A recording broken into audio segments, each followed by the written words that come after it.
ये हमें बहुत प्राण प्रिय बात लगी है, इसलिए दोबारा इसको कह रहे हैं। बाहे निरुद्धे मनसः प्रसन्नता, मनः प्रसादे परमात्म दर्शनम, तस्मिन् सुदृष्टे भवबंधनाशो, बहिर्निरोधा पदवी विमुक्ते। सैकड़ों बार कल से ये श्लोक बार बार चल रहा है। वाहे निरुद्धे मनसः प्रसन्नता। ये उपासक पकड़ क्यों नहीं पा रहा, पकड़ क्यों नहीं पा रहा? कितनी अमृतमयी बात है। एक प्रार्थना हम करना चाहते, सरल भाव से आप समझ लो इसका अर्थ, वो हमारी तरफ से प्रार्थना है। 1 महीने की केवल हमें समय दो, 1 महीने का। आप 1 महीने कोई इच्छा नहीं करेंगे, जैसी सामने परिस्थिति आए उसको भोग लो, इच्छा मत करना। 1 महीने का केवल समय दो। हम कोई साधन नहीं बता रहे, इच्छा ही नहीं करनी। जहां इच्छा निकले उसे निरुद्धे, रोक दो, बाहर जवान में ना आने पावे। खान पान देखना, सुनना, रहना, भोगना, व्यवस्था 1 महीने में मर थोड़ी जाओगे। 1 महीने का हम कोई संकल्प नहीं दे रहे, कोई कसम नहीं खवा रहे, प्रार्थना कर रहे हैं कि आज से 1 महीने हम कोई भी इच्छा व्यक्त नहीं करेंगे, न सद न असत, कोई भी इच्छा नहीं व्यक्त करेंगे। हृदय में आएगी तो वाहे निरुद्धे, उसे वहीं रोक देंगे। बाहर की इच्छा बाहर, अंदर की इच्छा अंदर, व्यक्त नहीं करेंगे।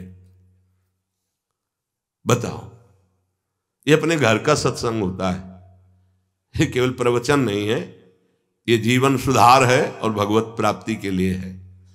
1 महीने की बात मांग रहे हैं। गृहस्थी में अगर ना कर पावे तो राधे राधे रटे, राधा राधा। लेकिन विरक्त जनों से प्रार्थना 1 महीने, केवल 30 दिन। जबान से आपकी इच्छा व्यक्त नहीं होनी चाहिए, 1 महीने बस। आप देखो कैसा आपको लगता है। जलन होगी पहले, वो बार बार व्यक्त नहीं करना, 1 महीने व्यक्त नहीं करना। परिपक्व अवस्था के प्राप्त महापुरुषों के हृदय में इच्छा ही नहीं प्रकट होती। जाहि न चाहिए कबहू कछु, तुम सन सहज सने, बसहु निरंतरता सुर, सोराउर निज गे। 1 महीने, ये तो आजीवन की बात होती है महापुरुषों की। महाराज ये रख लो, कभी आपके काम में आएगा, कभी आपको जरूरत पड़ेगी, कभी आपको चाहिए ना। भैया नहीं, हम जरूरत मिटाने के लिए, चाह मिटाने के लिए, काम मिटाने के लिए आए हैं, बढ़ाने के लिए नहीं। आप रखो, जब जरूरत होगी मेरा मालिक उस समय दे देगा। कभी आप तो उस समय जो अभी दे रहा है वो उस समय नहीं है क्या? हमारे लिए नई सृष्टि रच देगा। जो सृष्टि में नहीं होगा वो भी वो रच देगा, विश्वास करो। 1 महीने अभ्यास करके देखो, देखेंगे आप लोग, देख लो। इच्छा को होगी, इच्छा, हम ये नहीं कह रहे कि इच्छा नहीं होनी चाहिए, इच्छा होगी पर आप व्यक्त नहीं करोगे। 1 महीने खेल खेल के देखो, गेम है। जीवन मुक्त महापुरुष की स्थिति होती है। देखो एक आपको कथा सुनाते हैं। श्रीमन माधवेंद्रपुरी जी महाराज बहुत बड़े महाभागवत हुए हैं, चैतन्य महाप्रभु के चरित्र में आते हैं। ईश्वरपुरी जी के गुरु श्रीमन माधवेंद्रपुरी। ईश्वरपुरी जी महाप्रभु चैतन्य देव के प्रथम गुरुदेव थे। फिर सन्यास के गुरुदेव भारती जी महाराज हुए। तो श्रीमन माधवेंद्रपुरी जी महाराज जब क्षीर चोरा गोपीनाथ जी जो कहे जाते हैं, गोपीनाथ जी के दर्शन करने गए तो वहां शयन के समय कुल्हड़ में बड़ा ही पवित्र और स्वाद युक्त खीर का भोग लगता था। जब ये महिमा सुनी खीर की और भोग लगता देखा तो उनके अंदर इच्छा हुई कि अगर एक कुल्हड़ प्रसादी मिल जाए तो स्वाद लेके हम देख लेंगे कि प्रभु को ऐसा खीर का यहां भोग लगता है तो अपने ठाकुर जी को ऐसा ही खीर का भोग लगाएंगे। जो ही इच्छा जागृत हुई, जलन पैदा हुआ। अरे इच्छा कैसे जागृत हो गई? तो अंदर से विवेक कार्य कर रहा है, बचाने का जलन। ये तो प्रभु के भोग के लिए इच्छा, फिर भी इच्छा कैसे हुई कि मुझे एक कुल्हड़ मिल जाए? तुरंत प्रणाम किया और वहां से चल दिए। अब रात्रि का समय आ रहा था तो उसी गांव के किनारे एक वृक्ष के नीचे बार बार ये प्रश्न मन से, तूने इच्छा क्यों कर ली? बार बार उत्तर आता कि प्रभु के भोग के लिए इच्छा की है कि अगर मिल जाता तो स्वाद ले लेते और वैसे ही खीर प्रभु को लगाते अपने। नहीं, फिर भी इच्छा क्यों? बार बार धिक्कार मन को कर रहे थे। इधर महाभागवत की इच्छा भी भगवान बने थे और उसका पोषण भी भगवान करते हैं। जो निरीह जन है, जिनके अंदर इच्छा ही नहीं है, उनके हृदय में कोई इच्छा प्रकट होती तो लीला प्रकट करने के लिए होती। जो कई कुल्हड़ थे उनमें से एक कुल्हड़ छुपा लिया ठाकुर जी ने अपने वस्त्र के नीचे, घाघर के नीचे, जो नीचे का वस्त्र उसमें छुपा लिया और सामने रखे हुए हर भोग के कुल्हड़ उठा करके ले गए। जब शयन कराने गए तो देखा एक कुल्हड़, कहा ये कैसे, यहां कैसे आ गया प्रभु के वस्त्र की? तो प्रभु ने कान में कहा उनके, प्रभु मूर्ति नहीं है, तुम जैसी भावना करोगे वैसे। राधा वल्लभ लाल जी, बिहारी जी सब बात करते हैं, यह किसी मूर्तिकार की रचना नहीं है। हाँ, एक बार मोहनचंद महाप्रभु का चरण छू गया श्री जी के भोग के कटोरे में, तो एक चपत मारी हितजू महाराज ने, प्रभु के पात्र में चरण कैसे छू गया? तो जो राधा वल्लभ लाल जी की सेवा के लिए गए तो कपोल में ऐसे अंगुली बनी, बोले जय जय। तो उनका बालक थे ना, तो जो आपने वो मेरे लगी। बात करते महाप्रभु आचार्य से, बंचंद महाप्रभु जी से, सेवक जी से और प्रेमी जनों से, जो चित्त को बेच दिए हैं प्रभु को, उनसे बात करते हैं। कान में प्रभु अपने सेवक से कही कि ये मैंने चुराया है श्रीमन माधवेंद्रपुरी जी के लिए, और गांव के बाहर अमुक वृक्ष के नीचे बैठे, ये वहां पहुंचाओ तत्काल। तो बैठे हुए भगवत स्मरण करते हुए बीच बीच में धिक्कार दे रहे थे। इच्छा कैसे जागृत हुई? श्रीमन माधवेंद्रपुरी किसका नाम है? उनका जी दास का नाम। ये गोपीनाथ प्रभु ने आपके लिए खीर का कुल्हड़, हाँ ऐसे नहीं, बड़ी अद्भुत लीला की, भोग लगाया तो एक कुल्हड़ चुरा लिया आपके लिए, और जब शयन कराने गए तब आदेश किया तो लाए। उस दिन से प्रभु का नाम क्षीर चोरा गोपीनाथ हो गया। वो तो चले गए दे के, रात भर रोते रहे, प्रभु खीर तो पाई ही, कुल्हड़ भी पा गए, और उसको जो थोड़ा कुल्हड़ का हिस्सा बांध लिया, रोज प्रसादी रूप से थोड़ा कुल्हड़ पा लिया। कितना आप विचार करो, इस कोटि के जो महामहिम है, वो भगवत संबंधी इच्छा में इतना क्लेशित हो गए। हम तो स्वयं भोग की इच्छा रखते हैं। हम कौन से साधक हैं, कौन से महात्मा हैं, किस मार्ग के पथिक? जरा सिद्धांत को समझो, यहां इच्छाओं का तो जाल लगा हुआ है, और परमार्थ का स्वरूप क्या है? बाहे निरुद्धे, बाह्य रोग दोष। इच्छा को कोई भी इच्छा हृदय में अपना स्थान न बनाने पावे। मनसः प्रसन्नता, तो आपके मन में अखंड प्रसन्नता जागृत होगी।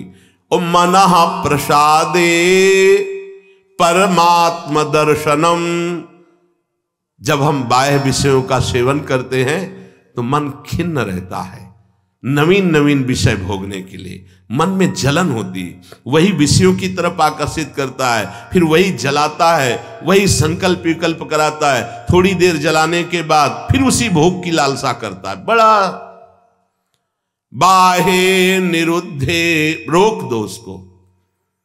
देखो इसमें विवेक बल काम करता है।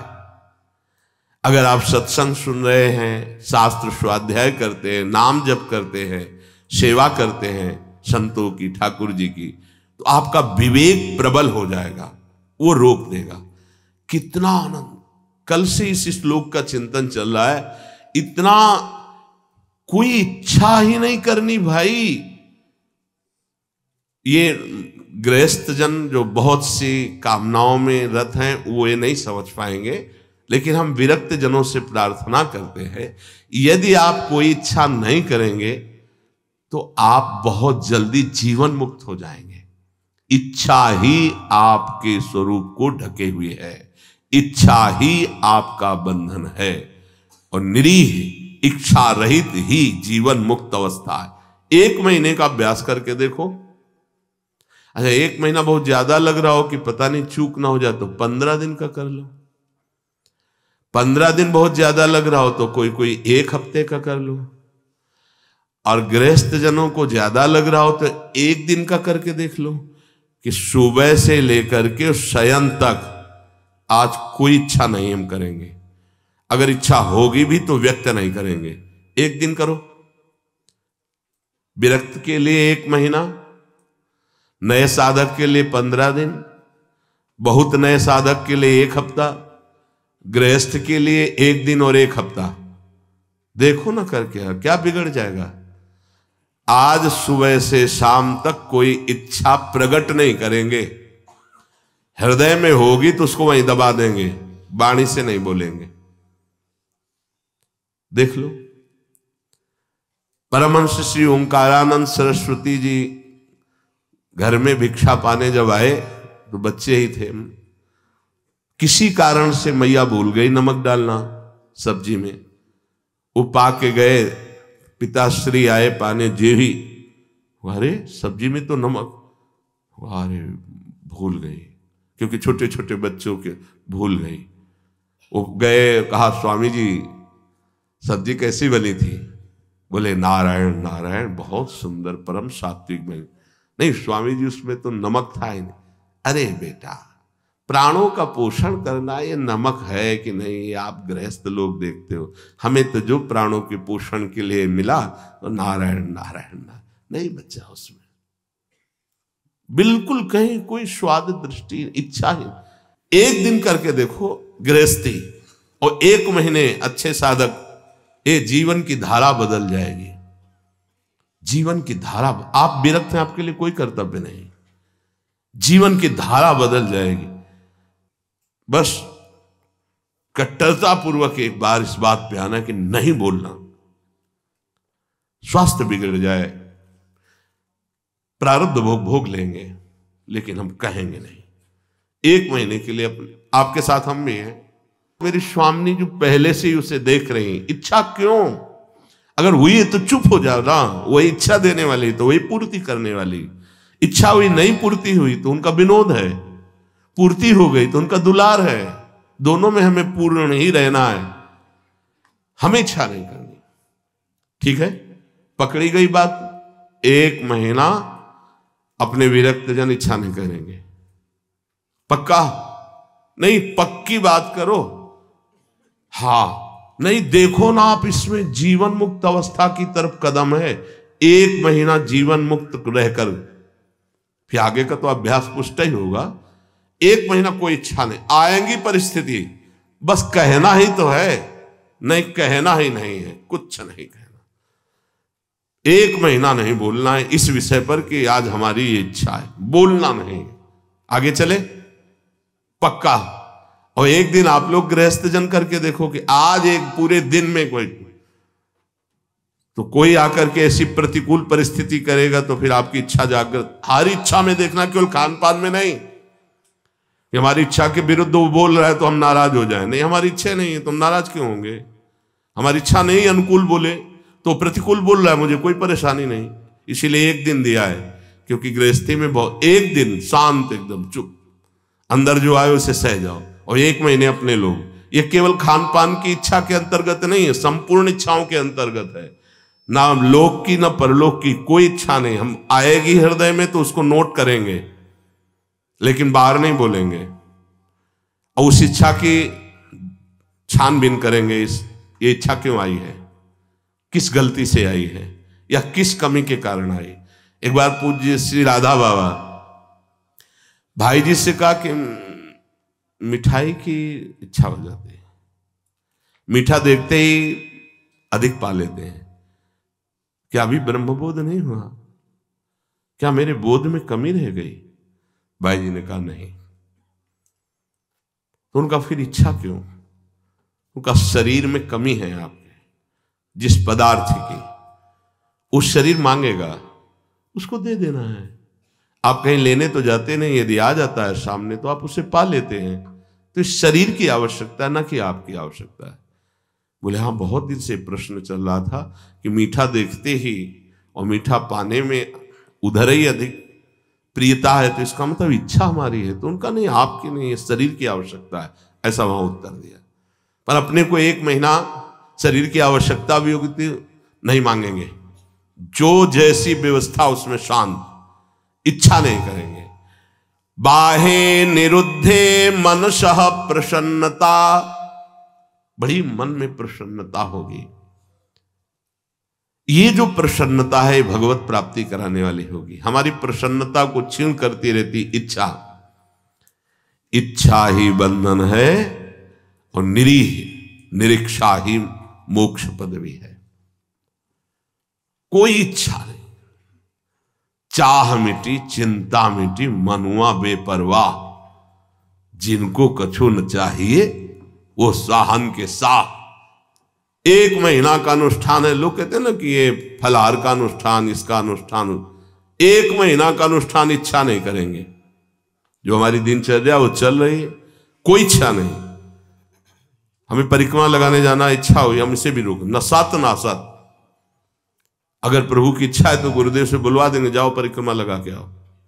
आज से 1 महीने तक कोई भी इच्छा, सत या असत, किसी भी इच्छा को हम बाहर व्यक्त नहीं करेंगे। जो दिनचर्या बना दी गई वो इच्छा नहीं है, वो कर्तव्य पालन है, उस पे चलेंगे। स्वयं से कोई इच्छा होगी उसे दबा देंगे 1 महीने के लिए, फिर देखते हैं कैसा लगेगा। 1 महीना, आज तारीख कौन है, कौन 17 तारीख को बात करेंगे फिर सत्संग में कि क्या स्थिति है आपकी। 1 महीना ईमानदारी से देखना, बोलना मत, चूक नहीं होनी चाहिए। 1 महीना कोई बहुत ज्यादा नहीं, पूरे जीवन में इसी स्थिति को लाना है। जहां हमारी इच्छा रुकी, खास बात है, बहुत बड़ी बात है, मनः प्रसन्नता, मन प्रसन्न होने लगता है। और कह रहे मनः प्रसादे परमात्म दर्शनम, जहां मन निष्काम हुआ, कोई इच्छा नहीं, और अखंड प्रसन्नता जागृत होती है इच्छा रहित होने पर। हम लोगों को कैसा माया फंसाए है कि हम सुखी होना चाहते हैं इच्छा करके, हमारी इच्छाओं की पूर्ति हो जाए तो हम सुखी हो जाएं। शास्त्र क्या कह रहा है, इच्छाओं का नाश, मन की अखंड प्रसन्नता, और मनः प्रसादे, जब मन प्रसन्न होता है उसी स्थिति में भगवत साक्षात्कार होता है। अखंड प्रसन्नता जागृत हुई, उसी प्रसन्नता में तत्व बोध होता है। मनः प्रसादे परमात्म दर्शनम, तस्मिन् सुदृष्टे भवबंधनासो, बहिर्निरोधः पदवी विमुक्ति। जिस समय उपासक अखंड प्रसन्न हुआ, परमात्म साक्षात्कार होता है, तो उसकी दृष्टि बदल जाती है, ब्रह्म दृष्टि। सर्वम खलमिदम ब्रह्म, उस सब जगह ब्रह्म का दर्शन, भगवत दर्शन करता है। यही संसार बंधन का नाश हो जाता है, यही परम पद है, उस परम पद में आरूढ़ हो जाता है। कोई इच्छा नहीं, कोई चाह नहीं, ये जीवन गुरुदेव को समर्पित, प्रभु को समर्पित, जैसे चलावे, स्वयं निरंतर भगवदाकार दृष्टि, परमात्म दर्शन, परमानंद का अनुभव, दुख का लेश नहीं। अब निरोध करने की वृत्ति कैसे हम रोक पावे, तो बोले योगस्य प्रथमम द्वारम वांग निरोधो अपरिग्रह। पहले वाणी को रोक दो, उचित बोलो केवल, जितना शास्त्र सम्मत बोल सकते हो उतना बोलो, अन्यथा मौन रहो। नाम कीर्तन, वाणी गायन। पहला योगस्य प्रथमम द्वारम, कल चर्चा हुई थी। दूसरा अपरिग्रह, कोई भी चीज अपने पास ऐसी न रखी जाए जो हमारी इच्छाओं का वर्धन कर दे। अगर वस्तु समीप रहेगी तो वो अपना प्रभाव दिखाएगी, इच्छा प्रकट कर देगी विरक्त के लिए। जो सीधे परमात्मा साक्षात्कार के लिए चला है, अपनी कुटिया में बस जितना मन को चंचल ना कर पावे उतना है। महापुरुषों ने सदैव ऐसा ही किया है। गुरुदेव भगवान की आज्ञा से तेहरा से सुबह 7 और 8 के बीच में जाके चून मांग लाते। उसी चून की जो बाजार गए, सब्जी मंडी से घूमे आए, जो उनकी झोली में डाल दिया, वो सब्जी बना ली, नहीं तो 2 रोटी बन गई। महाराज जी उसी गुरुदेव भगवान को देखा है। महापुरुषों ने भगवत प्राप्ति के लिए इच्छाओं का दमन किया, इच्छाओं का नाश किया। देखो अब क्या होता है, अपने लोग बड़े बहाने से अपनी वासना का पोषण करने लगते हैं। अमुक चीज बोले आज श्री जी की यही इच्छा है, हाँ ठीक मान लेंगे आपकी बात, भोग लगाइए और बांट दीजिए, पशु पक्षी सबको बांट दीजिए। आप उठाइए झोली, जाइए मधुकरी मांग के सूखी रोटी लाइए, तो पता चलेगा आप श्री जी की इच्छा का अनुमोदन करते हैं। श्री जी की इच्छा के बहाने से हम अपनी वासना का कभी कभी पोषण करते रहते हैं। देखो गोविंद देव जी महाराज ने बाबा बलराम दास जी झाड़ू मंडल के जो थे उनसे यही कहा था कि हम तो, हमारा संपूर्ण जगत हम तो सब पाएंगे, लेकिन आप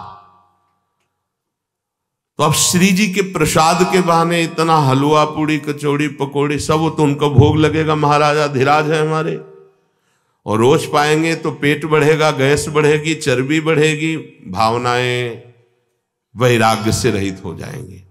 बात मान लेना, भोग लगे सबको बांट दो, थोड़ा थोड़ा, भर पेट।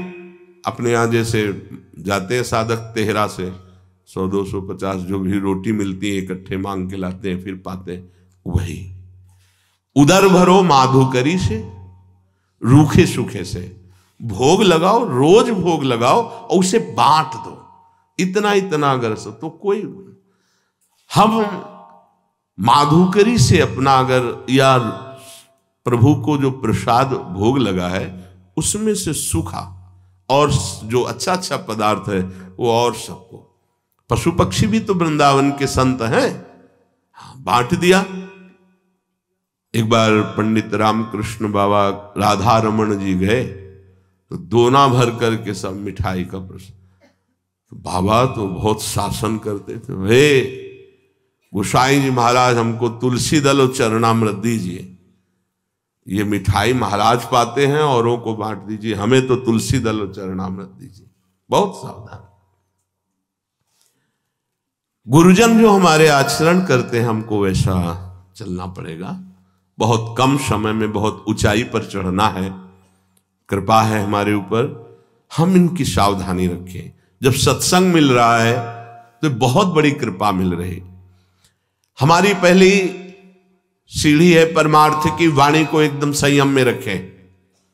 दूसरी सीढ़ी, आप अपने पास उतना ही वस्तु रखें जितना प्रयोग करना है। अगर आप ज्यादा रखेंगे तो आपका मन चंचल होगा। कमरे में घुसने पर अगर कोई ज्यादा वस्तु हो तो तुम्हें बोझा लगनी चाहिए कि ये एक्स्ट्रा क्यों टंगी हुई है, ऐसा होना चाहिए। बिल्कुल साधारण जीवन, असाधारण चिंतन हे, साधारण जीवन असाधारण चिंतन। कमरे में आप अगर चले जाएंगे जिस कुटिया में श्री जी इस शरीर को रख रहे हैं, राधा राधा राधा राधा राधा राधा राधा, ये जितने राधा नाम मिलते हैं ना सब दीवार, ये प्रसादी ये प्रसादी ये प्रसादी, ये ग्रंथ ये ग्रंथ, ये छवि बस, और आपको दूसरी वस्तु कमरे में नहीं मिली। जिधर डालो तो बस राधा राधा राधा राधा राधा। नाम है, रूप है, नाम रूप को प्रकाशित करने वाली वाणी है, जो दिनचर्या, ये केवल उपदेश ही आपको नहीं दे रहे, शरीर रोगी होने के कारण कुछ सुविधाओं को स्वीकार किया गया है, वो हमारा जीवन नहीं है, वो हमारा लक्ष्य नहीं है। जीवन में प्रतिग्रह लेना उतना जितना हमारे जीवन का यापन होना है, नहीं तो नष्ट हो जाओगे, पक्का समझ लो। अपने पास एक भी कपड़ा ऐसा ना होना चाहिए कि जो बाद में किसी के काम में आवे, बाद में यही आवे किसी जला दो तो अच्छा है, पक्का समझना। साधु का परिग्रह रहित जीवन होना चाहिए। आज ऐसी अवस्था नहीं रह गई कि हम विचरण करके, जैसे पीछे आए हैं विचरण करें। साधुओं को घेर कर पशुओं की तरह मार डाला जाता है। अब ऐसा समय नहीं है कि आप तीर्थयाटन करें, भ्रमण करें। अब समय ऐसे है कि भगवान की कृपा से यदि कुटिया बन जाए तो धाम आदि में वास करो, चुपचाप नजदीक के गांव से जहां परिचय है वहां से मांग के खा लो, नहीं और गांव में घुसोगे तो और भी हो सकता है कुछ।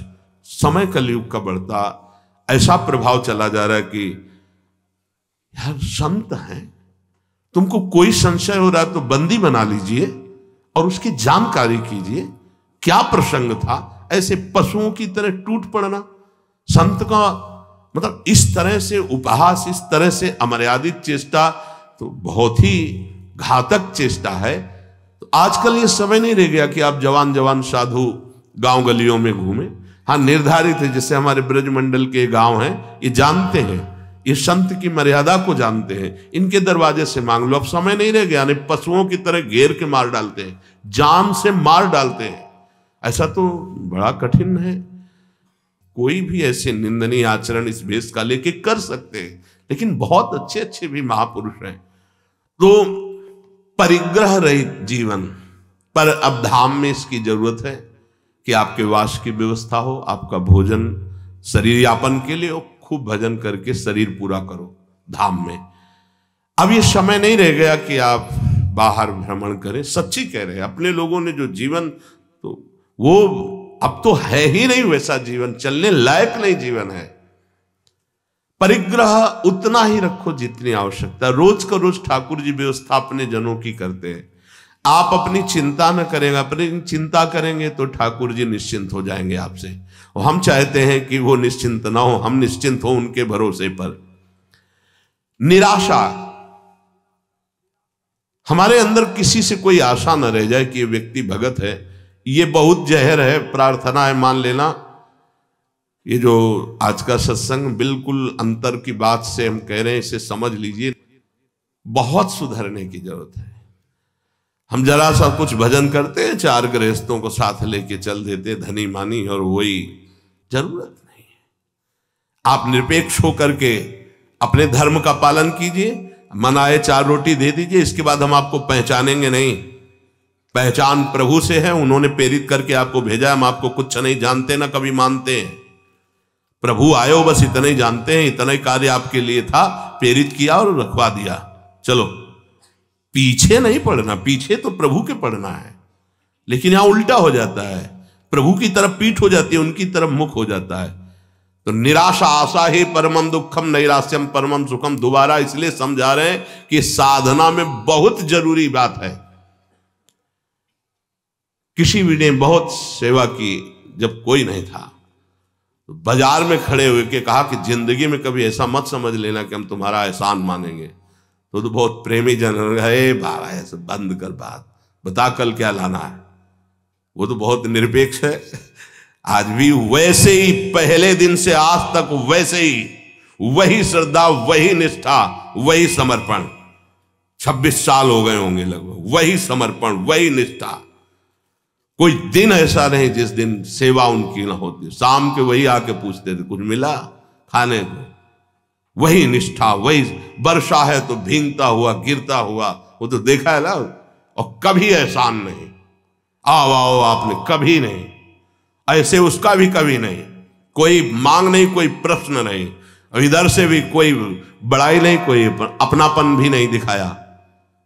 ये तब ऐसे चलता है। निराशा, एकमात्र श्री जी से आशा। ये देख लो, अंदर किसी से भी आशा नहीं होनी चाहिए। आशा हम प्रभु से प्राप्त करने की। क्या आपके चरणों का प्रेम, आपके नाम का प्रेम, कोई आशा ही ना रह जाए, ऐसी आशा आपसे आशा है कि कोई आशा ही ना रह जाए, हमें ऐसी स्थिति प्रदान करें। चौथा, निरीहा, इच्छा ही ना रह जाए, जिसके लिए आज कहा है कि 1 महीने के लिए देख लीजिएगा। और नित्य में एकांतशीलता, एकांत में जब हो तो बड़े संयम से रहें। एकांत आपका गंदा नहीं होना चाहिए, बड़े शीलवान, बड़े धैर्यवान, बड़े तितिक्षु, बड़े इंद्रिय संयमी। नहीं, बड़े बड़ों का एकांत खराब हो जाता है। समाज तो सबका ठीक रहता है, एकांत खराब हो जाता है। समाज में त्रुटि हो जाएगी तो निंदा होगी, ठीक हो जाओगे। एकांत में त्रुटि होगी तो तुम्हारा अध्यात्म नष्ट हो जाएगा अंदर का। एकांत स्थित इंद्रियो परमणे हेतुर्दमश्चेतसः। ऐ उपासक, एकांत सेवन में सावधान रहना, तुम्हारी इंद्रिया और मन तुम पे हावी होंगे, इसलिए इंद्रिय और मन का दमन कर देना, इंद्रिय और मन के गुलाम मत बन जाना।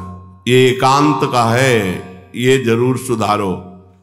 एकांत में देख लीजिएगा, अय उपासक, एकांत में इंद्रिय और मन तुम पर शासन करेगा, तुम्हें गुलाम बनाने की चेष्टा करेगा। उस समय तुम अपनी इंद्रिय और मन का दमन करो, बिल्कुल उनकी बात नहीं मानना जो धर्म विरुद्ध हो। जो ही तुमने इंद्रिय दमन किया तो हेतुर्दमश्चेतसः, तुम्हारा चित्त अर्थात मन दमन करने के कारण निर्वासनिक हो जाएगा।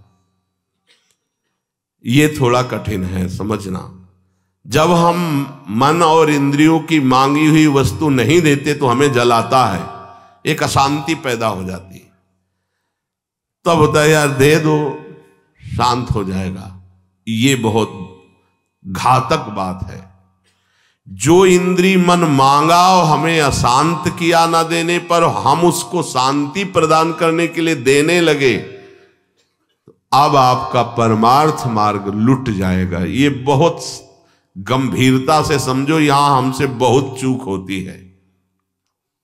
यदि हमने जो मन और इंद्री ने मांगा नहीं दिया, उनका निरोध कर दिया, तो निरोध से वासना का नाश हुआ। वासना का नष्ट होना ही ब्रह्मानंद का स्फुरण होना है। तेनानंद रसानुभूति रचला ब्राह्मी सदा योगिनस्, तस्मात् चित्त निरोध एव सततम कार्यम प्रयत्ना मुने।